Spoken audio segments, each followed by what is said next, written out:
Okay, so good evening, everybody. Okay, so in today's class, we are going to discuss why we need choose public administration as optional.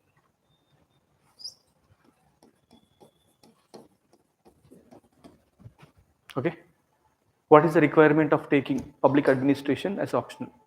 Why? Because UPSC aspirants put a lot of efforts, time, and resources in their preparation.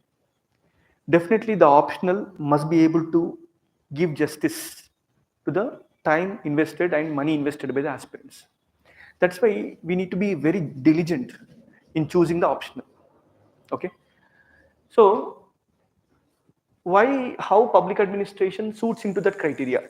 Let us discuss. Okay, primarily, before we understand why public administration is the best suitable optional, let us understand what is public administration. What is public administration?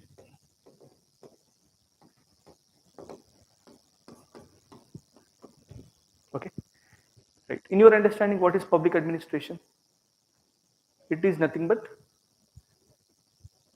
the management of affairs of the government. That's it. The management of affairs of the government. That is what public administration. Of course, different scholars given different opinions. What is the meaning of public administration? Like Dwight Waldo says, it is arts and science of management of affairs of the state. That is what public administration. Okay, but anyway, the very end point of view regarding the definition is the management of the government, affairs of the government. So basically, if you try to look at the affairs of the government, generally in any country, there will be two activities. One is by the government, one is policy making and policy implementation. Policy making and policy implementation.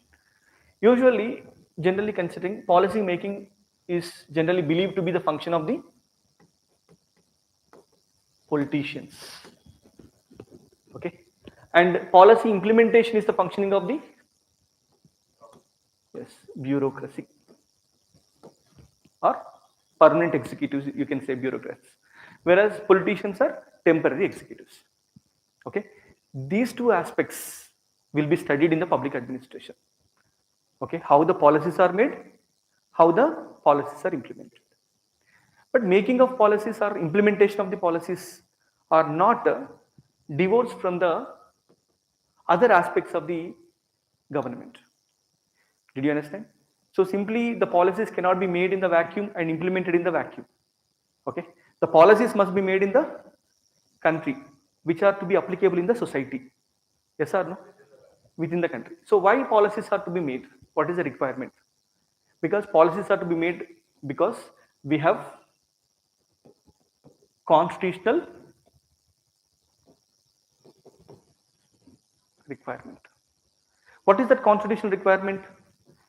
Establishment of welfare state. Yes or no?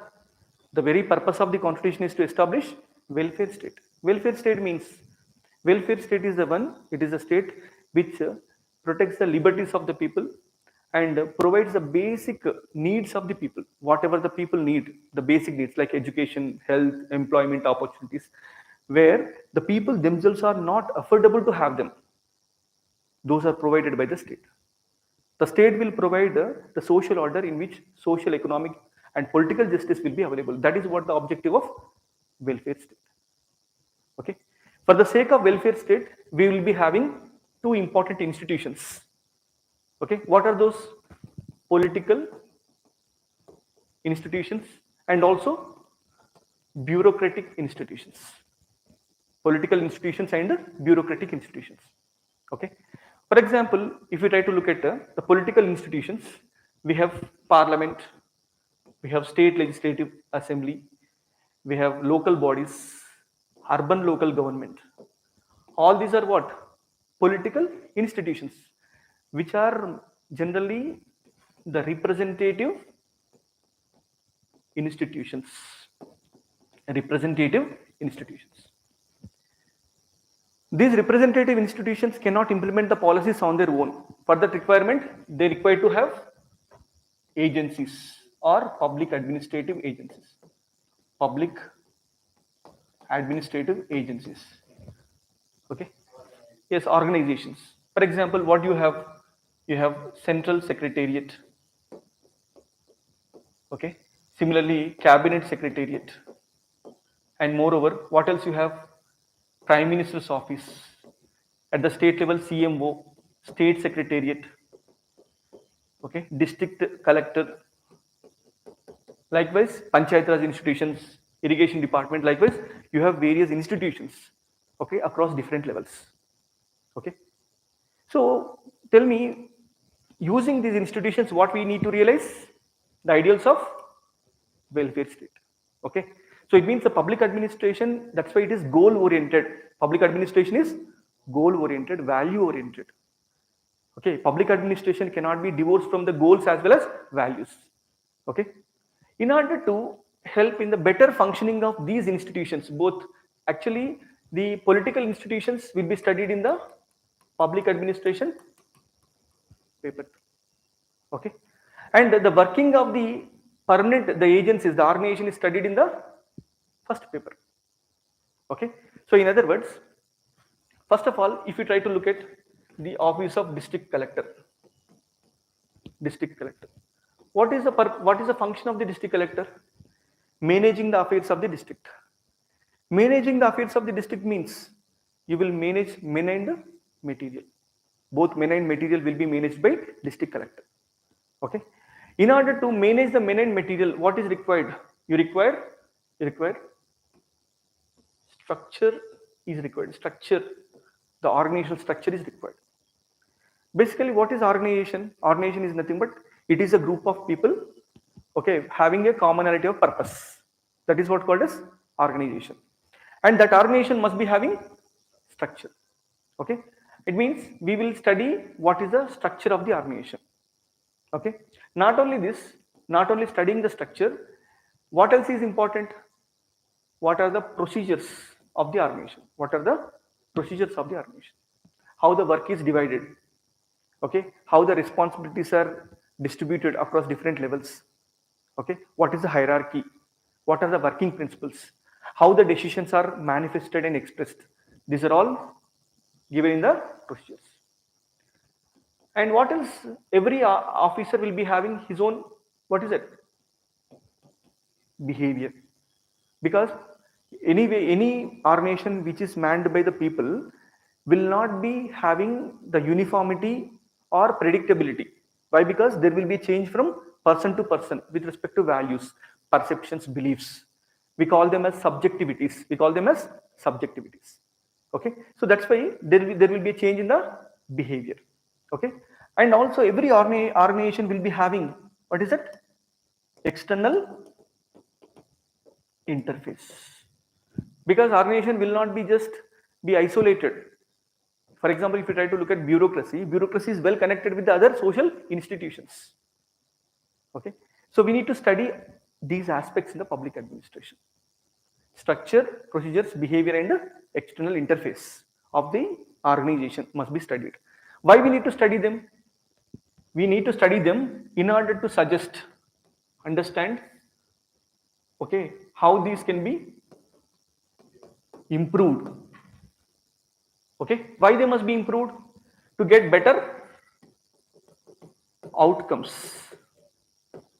To get better outcomes in both policy making and policy implementation. Policy making and policy implementation.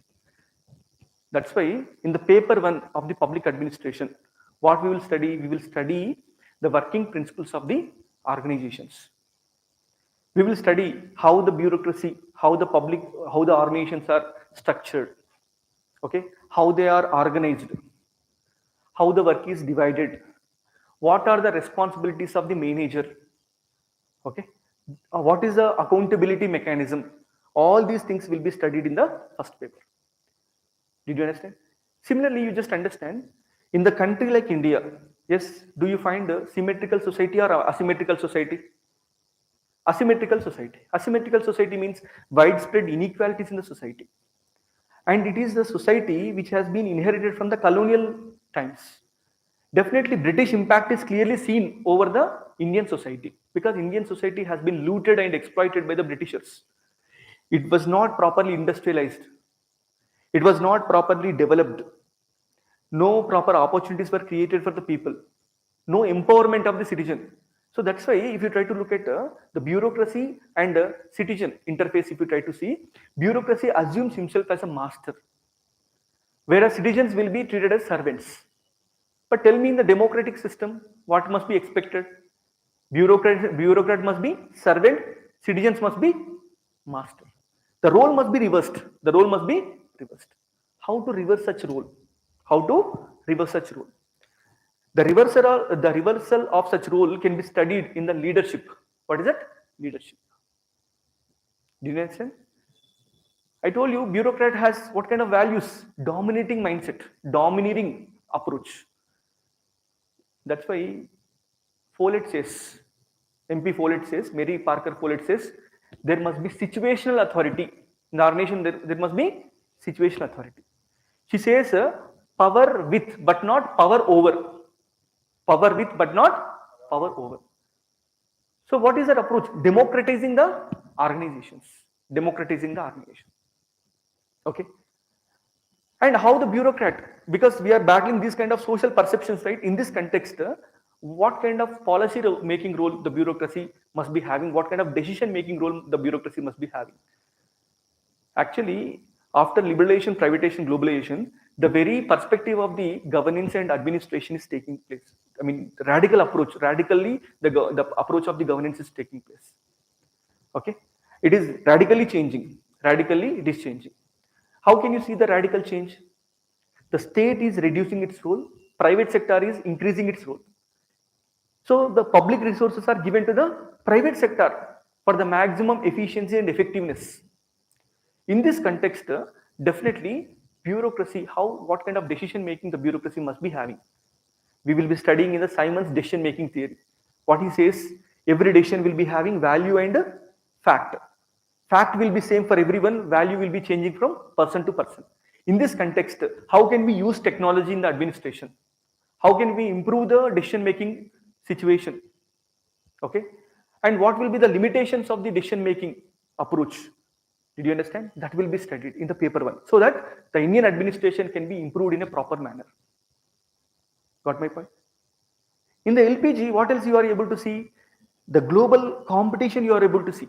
One country is competing with the other country in terms of industrialization, in terms of manufacturing, in terms of service provision. You take any country which is better industrialized, you go and see the bureaucracy which is more efficient, which is more people friendly, which is less corrupt. You take Singapore. Is it corrupt bureaucracy? No. Yes, corruption may be there anywhere. But if you compare India and Singapore, Singapore has very, very lesser instances of corruption. Is it clear? You take China. The corruption in China is comparatively lesser than India. So it means if India has to industrialize, if India has to distribute the wealth, if India has to implement a democratic socialism, definitely the very effectiveness of the administration is very, very important. So in this context, we will be studying contingency theory as well as system theory. What is that? Systems theory and contingency theory. How to improve the organizational effectiveness. How to improve the organizational effectiveness. Is it clear? Not only that, you take private sector and public sector, where you can see the better performance of the tasks in the public sector or private sector? Private sector. Why? Because there is performance management, here is performance appraisal. What is performance management? Performance management means you will be having a long-term goal, strategy, and approach how to improve the administration, how to make the administration really effective. Is it clear? But performance appraisal means it is annual method, annual approach, annuity approach. Annually, you will be finding whether the bureaucrat has functioned in a proper manner or not. Tell me, did you understand? So that's why we need to ensure the application of the principles in the private sector in the public sector. Okay. And not only that, we need to improvise the effectiveness of bureaucracy not only through this change in the strategies or reforms, but also through infusion of technology. Infusion of technology. For example, management information system, so that better data collection, data storage, data analysis, so that better decisions can be made in the organization. Okay. Not only that, we have e-governance tools, so that citizen and administration interface will be democratized. Did you understand? And apart from that, okay, we will also be studying. See, the bureaucracy, the organizational theories will be studied in three approaches. One is classical, neoclassical, and modern. Classical, neoclassical, and modern. You really wonder, very, very interesting theories. You won't see this kind of interesting theories in any subject. Why? Because you can interrelate the subject you are learning to the day-to-day affairs of the society. The moment you step into the organization, you just look at the office person.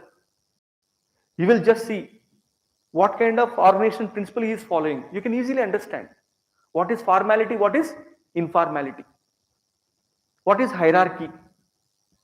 These are the things which we generally come across on day-to-day basis. Yes or no? For example, a person who is working in a construction company. Did you understand? The laborers. They are dealt under classical approach. You will manage, you will quantify the work according to the quantity of work the person is paid. That is what classical approach. Neoclassical, where if the organization is having significant number of educated members or semi-educated, if you want to improve the productivity, okay, because that is a casual labor. If it is a regular labor, what you need to approach? Neoclassical approach, where you will not only provide materialistic benefits but also psychological inputs. You will not treat the workers only with formality, with the written rules and regulations, but also informality. Did you get my point? So these kind of things, approaches you will be developing in the public administration. Apart from that, at the higher level of bureaucracy, bureaucrat will not work for the money. He will work for the prestige.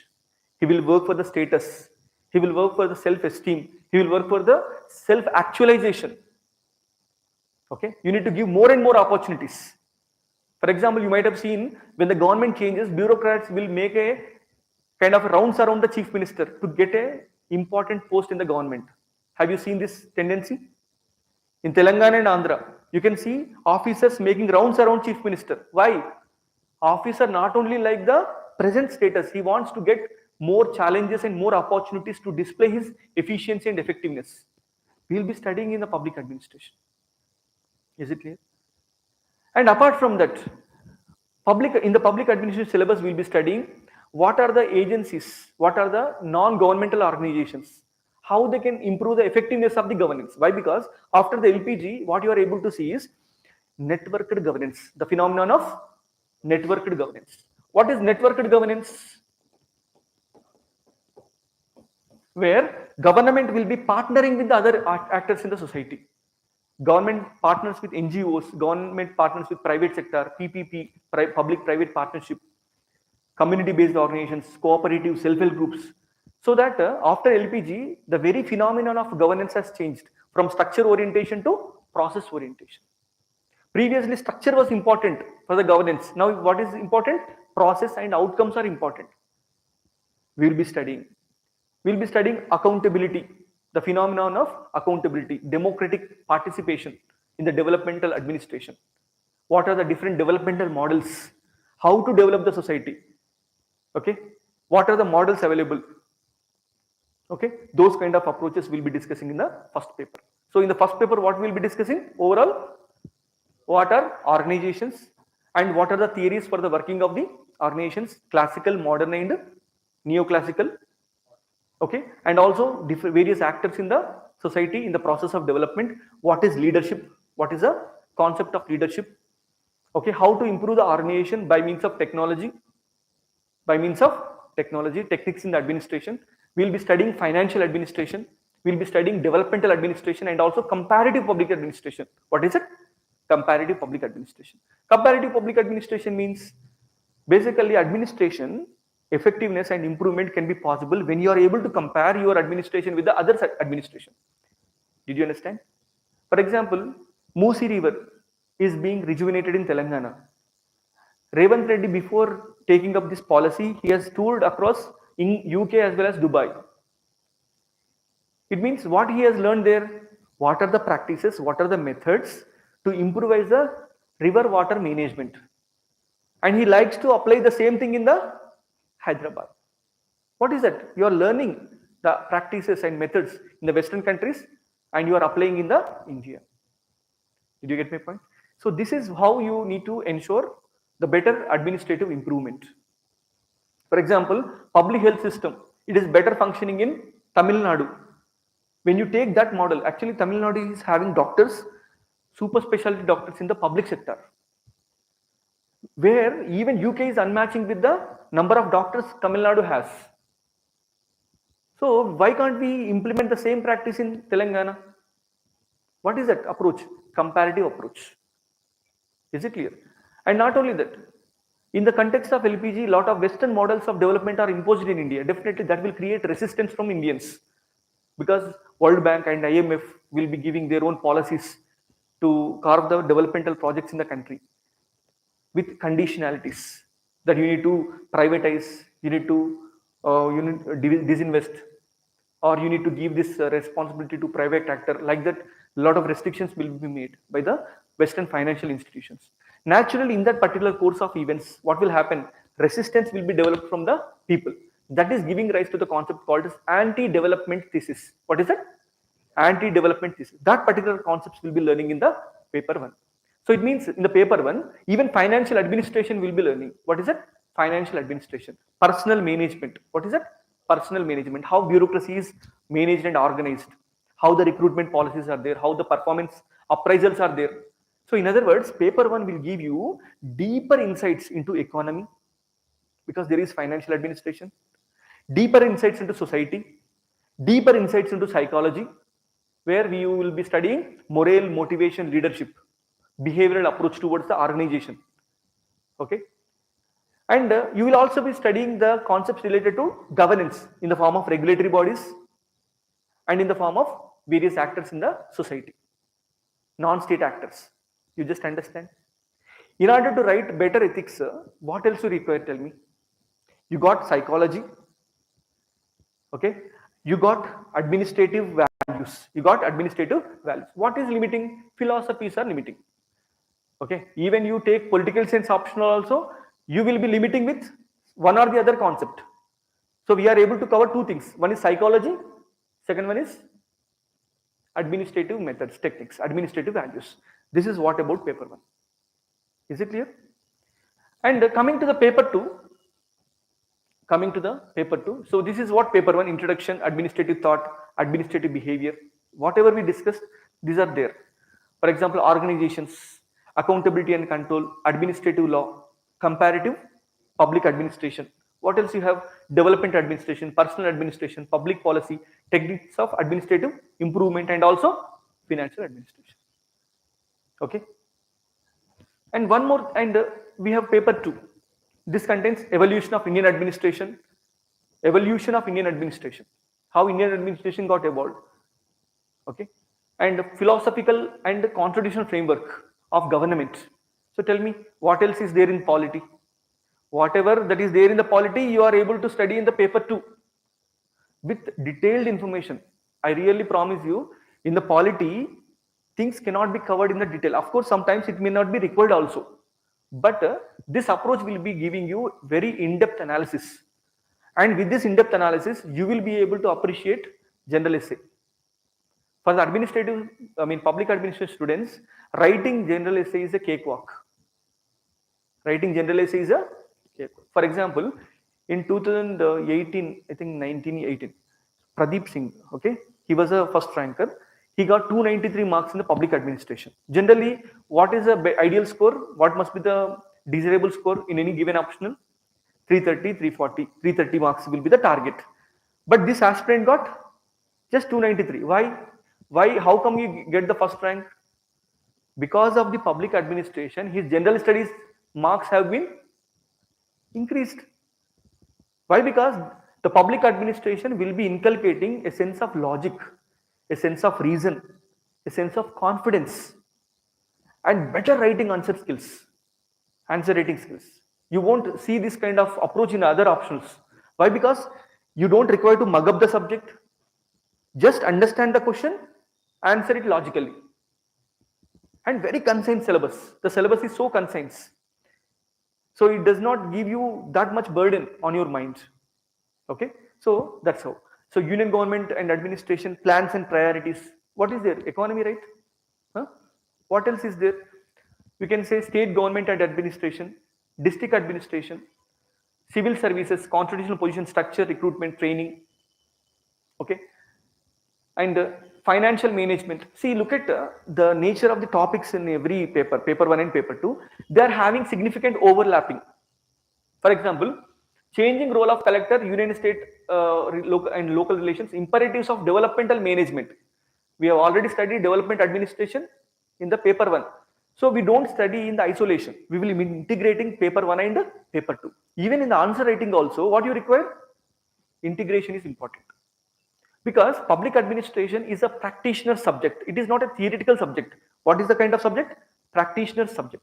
You learn the subject, apply these techniques in the day-to-day life. You study anthropology, would you apply the techniques in the day-to-day life? No. Political science? No. Any subject you don't apply, but except public administration. You will be able to see the subject in the day-to-day in the operation of society. Got my point? For example, Hyderabad Police Commissioner K. Srinivas Reddy got transferred. Yes? Do you know? In his place, C.V. Anand came into the place. Why Srinivas Reddy has been transferred? Why new commissioner came within the span of 8 to 9 months? This is how we will be studying various aspects. Did you understand? That kind of questions won't come in the examination, but for the sake of understanding, I am telling you, the previous police commissioner was only focusing upon formality. This police commissioner is focusing upon both formality and informality. Actually, Chester Bernard, he talks about acceptance theory of authority. What is that? Acceptance theory of authority. Okay. For example, I give you some assignment. You come and complete the assignment. Tomorrow at some time I will be giving, and you need to come up with the completed task. Tell me, what is the chance of that completion? Very, very lesser. But when it will be very easy, I need to understand your perception regarding the work. I need to orient you. Okay. I need to provide you all the inputs. Okay. Both psychological inputs as well as material inputs. Okay. Then you will be able to accomplish the task. Did you understand?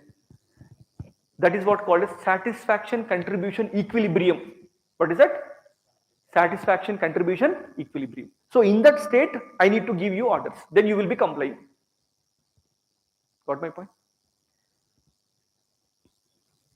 Yes, formality, informality. For example, Ganesh Utsav is there. Okay, during the time of this festival season, policing is a very, very hard task. Yes or no? Then police commissioner uses all the police machinery to prevent the law and order outbreak. Tell me, is it really right approach? No. What you need to do? You need to meet the religious leaders. You take their support. Okay, you prepare them. You orient them. Then you will give the order. Will they be able to support you? Yes. This is what informal approach. We'll be studying what is the best method in a given situation. That is what about leadership. Then we will be connecting it with the civil service activism. You just look at, you study the principles in the paper 1, you connect it to the day-to-day affairs of the public administration. That's how that kind of approach will be fetching you good marks in the case studies. Ethics case studies. In the part B, there will be case studies, right? In order to answer such case studies, this knowledge will be immensely useful. You will be very confident, in fact. You will be very confident. Is it clear? And civil services, constitutional position, financial management. Already in the paper one, there is financial administration. Same, we will be integrating both of them. Okay. Administrative reform since independence. Administrative reform since independence. What are the reforms that were brought in the administration? Rural development, okay, as well as urban local government. So including there will be the study about PSUs. There is another chapter which is missing here. So totally 14 chapters are there in the paper 2. Okay, in the paper 1, 12 chapters are there. So in this way, we will be studying both paper 1 and paper 2 in the integrated manner. Did you understand the concept? What paper 1 deals with? What paper 2 deals with? Seriously, why if this subject is offering these many advantages, why people are opting for other options? You may get the doubt. Yes or no? Reason is, first of all, first and foremost thing for choosing option is interest. You must be interested to take the optional. Only when you are having such interest, you will not be inconsistent. You will not be inconsistent. You will be consistently thinking about the subject in one or the other way. Number 1. Number 2, it's overlapping with GS. The overlapping of the subject with the GS. Whether public administration has overlap with the GS? Yes. For general studies paper 2, more than 70% of the syllabus overlapping is there. Okay. General studies polity governance. Okay. For paper 3, general studies paper 3, you can see almost all 30 to 40%. For example, you study fiscal policies, monetary policies. Okay, you will also study about regulation. You study about disaster management. You study about police, law and order, security.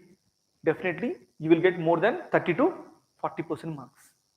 Okay, and not only that, you can see paper 4. In paper 4 also, liberally speaking, more than 40 to 50% marks will come from the public administration. The components related to public administration, RTA, citizen charters, all these will be studied in the general studies paper 4, including case studies.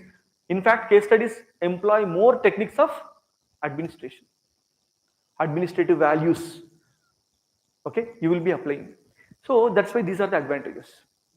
Okay, and what is the third one? The resource availability. Resource availability. Whether resources are available, yes, very good amount of resources are available. Very good books you have. Okay. Once you join the class, I will be giving you the list of books which you need to study. And moreover, my classroom notes are more than enough. No faculty would bravely say this point unless and until he has that kind of confidence. Because I know what is the pulse of UPSC, what kind of questions. Most of the questions in the UPSC are repeatedly asked in the examination. But where the student gets into problem is his ability to understand the demand of the question. I really promise you, when the concepts are being discussed in the class, I will be opening up the debates.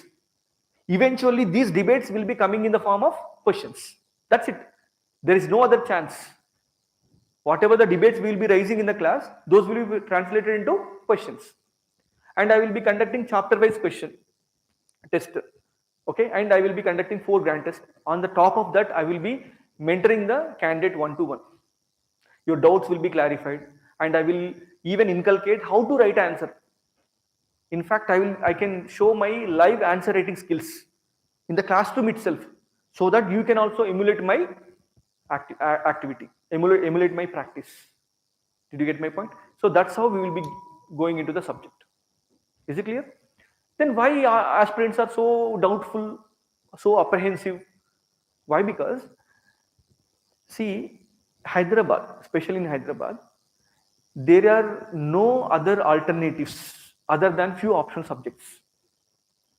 That's why people are blindly following that example, thinking that other optional subject will give them good marks. But really, tell me, you might have seen the other optional subjects aspirants, they are complaining about the unconventional approach of the UPSC in the well-scoring subjects, the so-called well-scoring subject. For example, anthropology is there. This time they have twisted the arm. They have twisted the arm, seriously. Okay, so that's why UPSC is not such a institution which is blind to these kind of asymmetries. Definitely all the optionals will be getting all equality of treatment. One optional will be targeted at one time, another optional will be targeted at another time. For example, public administration optional got this kind of treatment from UPSC right from 2013 to 2015. Later on, the scores in public administration started improving. Even you check the paper one recently conducted 2024 paper, you will definitely surprised to see direct questions. There is no such kind of example given by the UPSC between 2013 to 2016, 15, 16.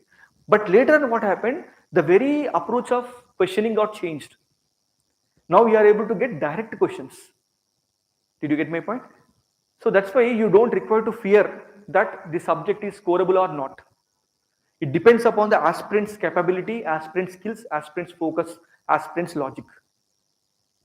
It is my responsibility to inculcate such kind of approach and logic in the classroom. Do you understand? Right. So that is why we need to choose that particular optional. Okay.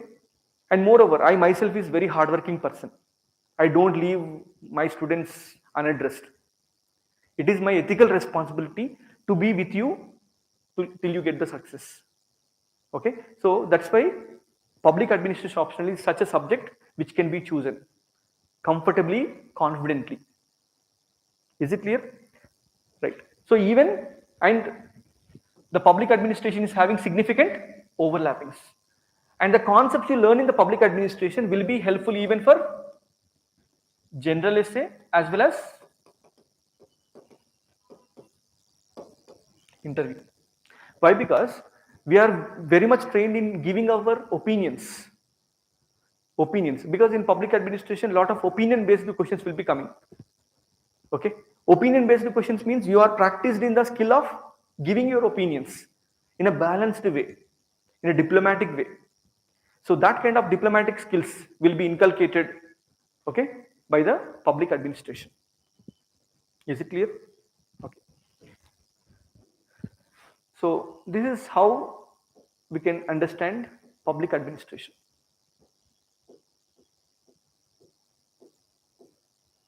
Okay. So what can be the resources? Let us look at resources for public administration. Okay. The best book which is with all lucidity in explanation is Polinaidu. Very good book. Very lucid. It will give you immediate understanding. What is this subject about? Don't go through Lakshmikant. It is not suitable subject for UPSC. Actually, Polity Lakshmikant is suitable for prelims, but it is not for mains. Okay, right. And you need to go through this book. What is that?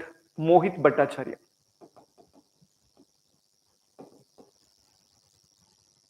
But you need to study this book only after you complete Polinaidu. You need to cover the subject from cover to cover, from first page to the last page. Sometimes the statements in the Mohit Bhattacharya will be lifted and given in the form of questions. Okay. So these two books are, and you can also go through Public Administration by Roomki Basu. Very good book. Why? Because it gives you very simple understanding of the subject. Very concise book, and at the same time very comprehensive. Did you understand? See, they don't ask you discuss the contribution of Elton Mayo in the field of decision making. That kind of questions you would never expect. But they will give you a kind of questions which can test your understanding skills. What is this decision making theory? How is it relevant? That kind of concepts will be there. So it means entirely it is based upon logic. With respect to that logic, which book is so helpful? Roomki Basu. Okay. So these books are enough for your preparation. I will complement it by my classroom notes. Okay. And for paper 2, what you need to study? Fadia and Fadia, Indian Administration by Fadia and Fadia. Okay. You can also go through Rajni Goyal, and Ramesh K. Arora. Enough, if you go through this book itself also enough. This is very voluminous size. Okay, usually you don't require to break your head. You just go through Rajni, Goyal and Ramesh K. Arora. Okay, but public administration indeed it requires the regular update with current affairs. Okay, current affairs must be studied on regular basis. Okay, and not only that, we need to go through reports, various reports. For example, when you study about development administration, you need to study hunger index, ease of doing business, okay, malnutrition, like those kind of essential statistics. Anyway, those are helpful in the paper 1 also and paper 3 also. So you don't require to study anything in excess. Whatever you study for GS, that kind of information is sufficient for public administration. So, and also the recommendation of various bodies, for example, Administrative Reforms Commission, ARC, Second Administrative Reforms Commission. Why Second Administrative Reforms Commission is so relevant now? Why? Because these reports are, this commission was appointed after the liberalization, privatization and globalization. Naturally, after LPG, the very approach of the public service system, public service delivery, public accountability, public service values, transparency, these got changed. Okay, the closed nature of the administration must be transforming itself into open nature of the administration. How to open up the administration, how to make administration accountable, what are ethics, administrative ethics, what are administrative values, what is right code of conduct, all these things are recommended in the form of ARCs. Okay, for an aspirant, it may be difficult to study all these reports because you may be studying general studies and other optionals, other subjects. But it is my responsibility to give you a concise list of recommendations relevant to every topic.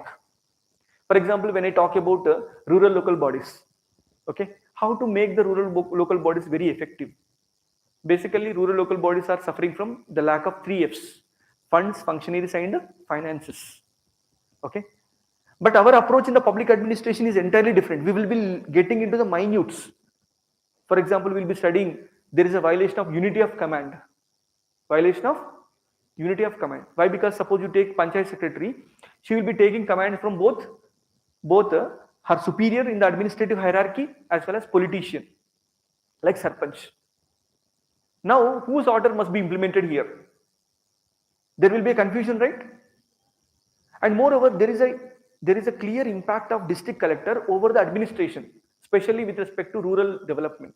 Actually, by the establishment of Panchayat Raj institutions, and simply after 73rd Constitution Amendment Act, district collector role and function got reduced with respect to rural development. Okay, that responsibility has been given to public representatives and public institutions. We have established 3-tier democracy. Yes or no? But district collector is executive magistrate. He is the face of the government. He has been empowered under the Panchayat Raj Act of Telangana state and Panchayat Raj Act of AP state, like that. Every state will be enacting their own Panchayat Raj Act, because in order to operationalize the constitutional principles. And in that act, there will be clear machinery, clear defined resources, and what is the degree of control the state government has over the local bodies is mentioned. That will empower the district collector to control the local bodies. Again, you come back to the square. What is the problem? Before the 73rd and 74th Amendment Act, the local bodies did not have sense of independence.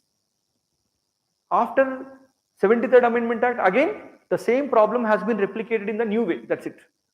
The nature of the functioning was not changed in a significant manner. Did you understand? In this context, the second ARC has recommended many things. For example, it has recommended establishment of district level government. Establishment of district level government. What does it mean? The district level government will be chaired by Jilla Parishad chairperson. To that, district collector will be acting like secretary. So that you are integrating local bodies and district administration. It also recommended institutionalizing social audit. It also recommended giving a separate cadre of municipal services. You don't require, see, you understand the problem here is sometimes in the municipal administration and local body administration, other officers will also come on the deputation. So what Administrative Reforms Commission recommended? Recognizing the special nature of functions performed by the local bodies, we need to have separate cadre of public servants. Those kind of recommendations we will be studying chapter by chapter, issue by issue. We'll be studying Supreme Court judgments regarding administrative reforms, like Prakash Singh case. Likewise, there are various judgments given by the Supreme Court how to make the administrative system effective. We'll be studying reports also. So that's how we need to get into a comprehensive approach. Is it clear? And what I suggest to the aspirants is please limit the number of books you study. Don't get, putting your head into a bunch of books. It is not helpful. That will create confusion. Okay, ideally what must be there, you need to come to the class, understand the concepts, take proper notes, and you add the value by means of current affairs as well as studying these books. Enough. You don't require to do anything more than this. But you need to focus more upon optional. Why? Because aspirants generally focus on optional. For example, if you take GS, they will invest 80% of the time on GS. Okay, and you can take 5% of time on essay, 15% of time on optional. But here optional is having, in general studies is having how many marks? Almost all 2000 marks. 5 4 sorry 2, how many marks, tell me?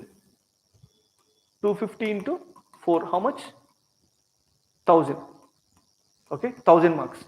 Okay, for 1000 marks you are investing how much? 80% of your time. And for 250 marks you are focusing just 5% of your time. And 500 marks you are focusing, I'm investing only 15% of your time. So you just compare general studies and optional. It is having 500 marks, just half of the GS, just half of the GS, and the time you are allocating is only 15%. Why aspirants invest this much lesser amount of time? Why? Because they may fear that we may be losing out in the general studies. But what my say is, if you cover optional, you will be cover the elements of the general studies also. So you don't require to fear about the syllabus coverage. And when you study these theories and practices in the public administration, that will really simplify your GS. Your approach will be entirely different from that of the rest of the aspirants. Because rest of the aspirants, for example, something you understand, political theories are there. In political theories, you need to imagine at that point of time, what were the conditions, what was the world history, okay, why this theory has been given by so-called thinker. There were many contextual issues you need to understand. Yes or no? For example, you need to understand Plato. What was the conditions prevailed during the time of Plato? You must know. But for the public administration, do you require to get into that kind of contextual issues of the scholars? No. You need to implement such experiences, such principles in the day-to-day affairs of the government. Whatever the issues that are there, you need to apply these principles and get the solutions. That's it. That's why public administration is a practitioner subject. It is not a theoretical subject. It is a practitioner subject. Is it clear?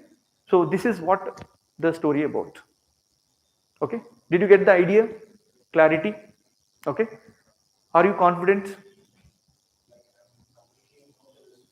Yes. Yes. I hope I cleared your doubts. What is there in public administration you got to know about. That's enough. Any questions?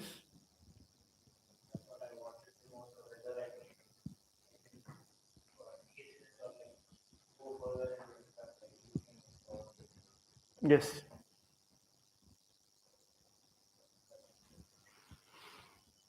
Okay.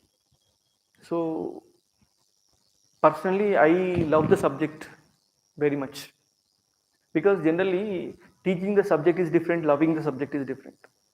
When you love the subject, definitely you will get into all the different dimensions of the subject. You can also anticipate what kind of questions that can come in the UPSC and what kind of answers we need to write. Okay, so you don't require to bother how to write answers, how to develop the skill, okay, and how to remember the things. You don't require to bother. As the class is going on, as the classes go on, you will just learn the subject in the simultaneous manner, because chapter wise test will be conducting. Naturally I will be correcting every each and every question of your answer sheet. Definitely you will get that confidence. I will give you inputs. I will also give you model answer. Is it clear? Sometimes I can dictate you answer in the classroom itself simultaneously. Then you will get the idea how to generate ideas, how to generate points regarding the answer. I will decode the question in the classroom itself. So then that kind of approach will be strongly inculcated in the mindset of the students. Is it clear? Okay. Thank you. Do you know my name? Pruthvidhar Reddy. Okay. Thank you. Any doubts from online students? I don't know.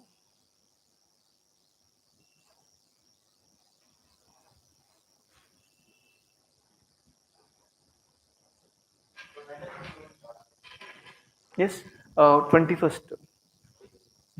Okay. Thank you. What's your name? Kritat. Thank you.